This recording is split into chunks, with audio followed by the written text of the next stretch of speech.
I'm really trying to come at this, even though I know a lot more than your average bear because of what I've done, all the relationships, and how I've just kind of the whole dental implant, All-On-4 type focus that we've had for the last several years. But now once you go through it as a patient, I mean, even though I know a lot, I'm still wanting to, that's the heart behind this documentary, is to really help share the journey, the lessons I've learned, but also the lessons that my friends, which I've shot testimonies, have learned. And so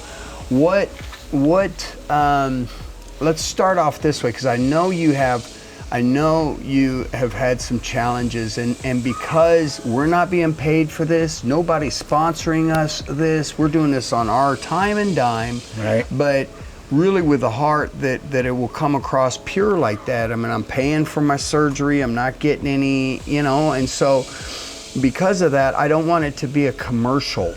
I want it to be real, and I want to know that it doesn't always go well. No, and it doesn't. can, and I've talked to some people that can, but sometimes you have to do it again, and that's kind of your situation. So tell me a little bit about where your current situation is. I really wished I didn't have to do a do-over. However, when I went into it, I started out, I never really had good teeth anyway. Yeah.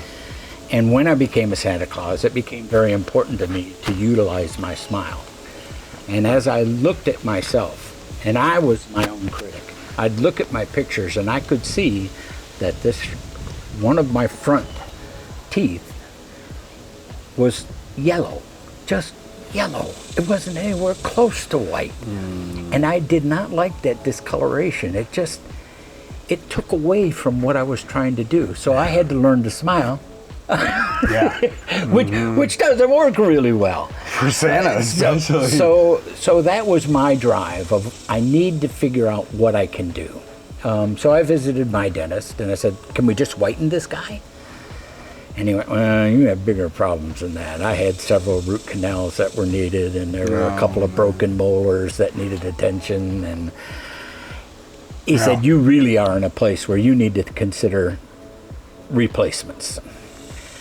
And I wasn't really sure I wanted to do replacements. I watched my father-in-law, who did not be able to keep his teeth. He had an accident as a young man, and he had 2 teeth on the bottom and 2 teeth on the top.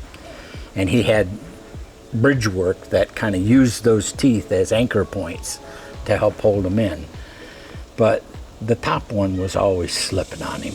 And I said, I really don't want to go there, I just don't want to be there.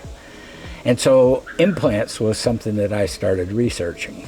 And unfortunately, I found out, if you listen to TV, they're spending millions of dollars on those TV ads. Well, guess where they get that from? Their prices for doing implants, it was half as much as what my house cost, for crying out loud. It was ridiculous. Yeah. There was no way on my income. I'm a humble man. I don't have a lot. Sure. I fought cancer with my son, so I had to cash in my 401k. I don't have a lot. Yeah. And so I had to do some shopping around. And I did find a local dentist who said he could do it. And we were originally going to do 8 implants, 4 on top and 4 on bottom. But I couldn't afford that much. And so we started with 2 on top and 2 on bottom. And he said, we can probably get that to work.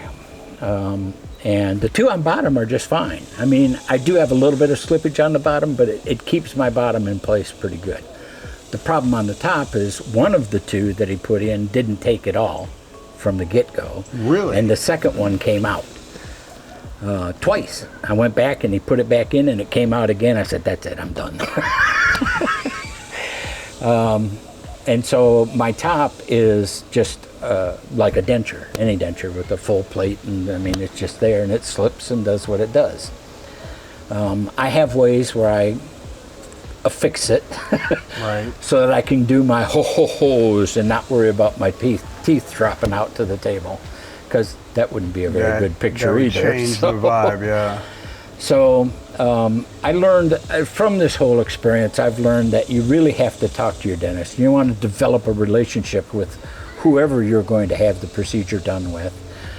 You want to look at the variety of implants that they're offering, and then try as best you can on the internet. I mean, it's what a great tool we have nowadays. Look for dental implants, and you want to find companies that are producing these. They have just recently come up with what they call mini implants, miniature implants. And I'm not sure if those would work for me at this point or not, but that's something I need to ask now is, what am I really looking at? One thing that I didn't even consider, I had a lot of teeth that were removed, so when we initially started all the implant process, there were lots of holes in my jaw where the teeth used to be. And he was trying to find places in between those to anchor the implants. It probably would have been a little bit better had we waited for a little while and gone with just a regular denture until my jaw settled down after the extractions. Did he do any bone grafting? Do you know? No bone grafting. No bone grafting. No grafting whatsoever. Yeah, none of it. And you're saying so you had one implant out of the get-go fail. Yep. And then you have one that twice fell out, and I gave up on it. I said, that's it. I don't need it. I got tired of dealing with it. I didn't have a good enough relationship with the dentist, and he didn't have a good enough relationship with me.